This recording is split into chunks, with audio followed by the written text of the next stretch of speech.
राधे राधे। जय श्री कृष्णा।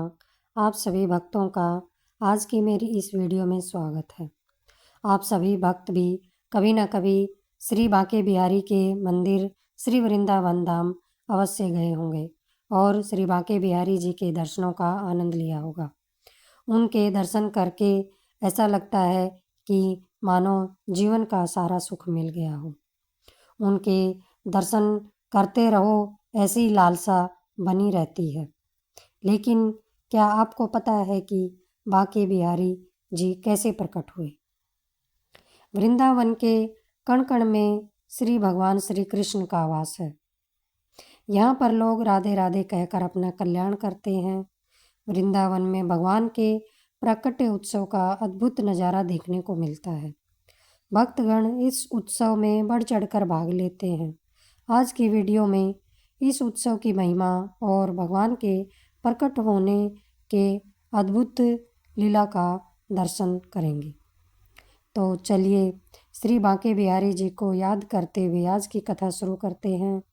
कुंज बिहारी श्री हरिदास, श्यामा प्यारी श्री हरिदास। क्या आप जानते हैं कि बांके बिहारी जी को किसने प्रकट किया था? वे कौन थे जिनकी भक्ति पर रिझ कर भगवान स्वयं प्रकट हो गए और श्यामा श्याम ने प्रकट होकर सभी भक्तों को दर्शन दिया, हम भक्तों को कृतार्थ किया। तो चलिए आपको बताते हैं। श्री हरिदास प्रभु जो कि अलीगढ़ के एक गांव में रहते थे, जो अब हरिदासपुर के नाम से जाना जाता है।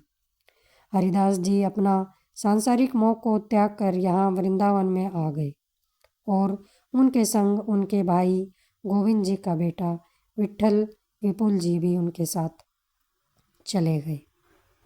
वृंदावन पहुंचकर उन्होंने यमुना जी को पार करके उसके किनारे पर ही अपनी साधना करने का निर्णय किया, जहाँ पर आज निधिवन रास उपस्थित है। निधिवन में स्वामी हरिदास जी अपने तानपुरा के संग संगीत से कन्हैया की आराधना करते थे और जब भी हरिदास जी संगीत में लीन हो जाया करते थे, उनके ध्यान में खो जाते थे, तब उन्हें युगल जोड़ी सरकार के दर्शन होते थे। वे उनकी लीला में इतने खो जाते थे कि उन्हें इस बात का भी पता नहीं रहता था कि उनके आसपास क्या हो रहा है। वे दर्शनों के आनंद में ही खोए रहते थे। स्वामी जी निकुंज के द्वार पर बैठकर अपने संगीत से कन्हैया को रिझाते थे। वह निकुंज आज निधिवन के रंग महल के नाम से जाना जाता है। एक दिन विट्ठल विपुल जी को मन में यह प्रश्न उठा कि स्वामी जी का संगीत किसके लिए समर्पित है। उनके मन में यह भी प्रश्न आया कि श्री हरिदास जी महाराज जिस संगीत में इतना खो जाते हैं, वह संगीत किसके लिए है, उसमें कौन विराजमान है जिससे वे बातें भी करते रहते हैं। विट्ठल विपुल जी ने अनेक बार निकुंज के अंदर देखा, किंतु उन्हें अंधेरे के अतिरिक्त कुछ भी दिखाई नहीं दिया। उन्होंने इसके बारे में अन्य संतों से भी पूछा, लेकिन सभी ने यही कहा कि स्वामी जी की लीला तो स्वामी जी ही जाने। देख नहीं रहे हो, यहाँ के सभी ढंग निराले हैं। इसी बीच मार्गशीर्ष की पंचमी पर विट्ठल विपुल जी का जन्मदिन आया। उस दिन स्वामी जी ने विट्ठल विपुल जी को अपने पास बुलाया और कहा, आज तुम्हारा जन्मदिन है, आज मैं तुम्हें कुछ उपहार देना चाहता हूँ। विट्ठल जी बोले कि स्वामी, मुझे कोई उपहार नहीं चाहिए। आप तो राधा कृष्ण के दर्शनों का आनंद लेते हैं, लेकिन इस कलयुग में सभी लोग राधा कृष्ण के दर्शनों का आनंद लेना चाहते हैं, उनके दुर्लभ दर्शनों को करना चाहते हैं, इसलिए आप उनके दर्शन सुलभ बनवा दीजिए। बस मेरी आपसे यही विनती है। उनकी भावना को जानकर स्वामी जी ने सभी महात्मा जनों को बुलाया और सबके आने के बाद संगीत को प्रारंभ किया। स्वामी जी के नेत्र मुग्ध हो गए। वे तानपुरे पर अपना संगीत सुनाने लगे। सबको उन्होंने मंत्रमुग्ध कर दिया। सब उनके संगीत में खो गए, किसी को अपनी सुध नहीं रही। ऐसा कोई नहीं था जो स्वामी जी के संगीत के रस में ना डूबा हो। स्वामी जी के ऐसे संगीत में खो जाने से सभी लोगों को अपने अंदर एक प्रकाश सा अनुभव होने लगा। तभी आकाश में बिजली कड़कने लगी और वर्षा होने लगी। उसी समय वहाँ एक अद्भुत प्रकाश प्रकट हुआ और वह प्रकाश पूरे आकाश में फैल गया।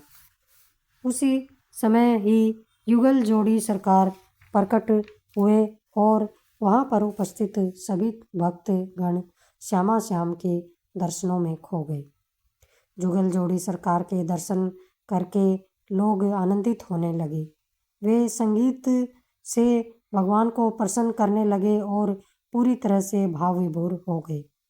तभी राधा रानी सरकार ने कहा कि ललिते, तुम्हारी इच्छा पूरी हो और अब हम इसी रूप में यहाँ रहेंगे। फिर स्वामी जी थोड़ा चिंतित होकर बोले कि हे प्रभु, हे श्यामा श्याम, निकुंज के बाहर आपकी सेवा कैसे होगी?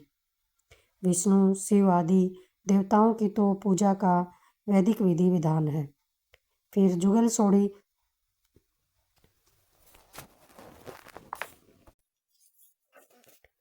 जुगल जोड़ी सरकार मुस्कुराते हुए बोले, सेवा तो बस लाड प्यार की ही होगी।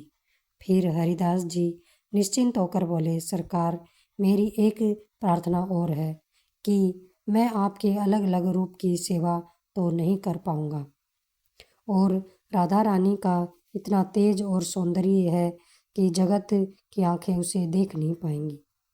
तो आप दोनों एक ही रूप हो जाएं ताकि मैं आप दोनों की सेवा करके अपने आप को कृतार्थ कर सकूं और साथ ही जगत भी इन दुर्लभ दर्शनों का आनंद ले सके। इतना कहते ही श्यामा श्याम सरकार एक हो गए। इसीलिए बाके बिहारी जी का श्रृंगार आधा राधा रानी का रहता है और आधा श्री कृष्ण का।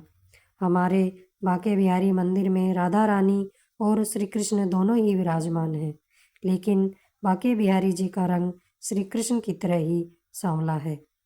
बाके बिहारी के दर्शन से दोनों ही जुगल जोड़ी दर्शन हो जाते हैं और दोनों का ही आशीर्वाद प्राप्त हो जाता है। यह वीडियो आप सबको कैसी लगी, आप सब मुझे कमेंट करके अवश्य बताएं। राधे राधे।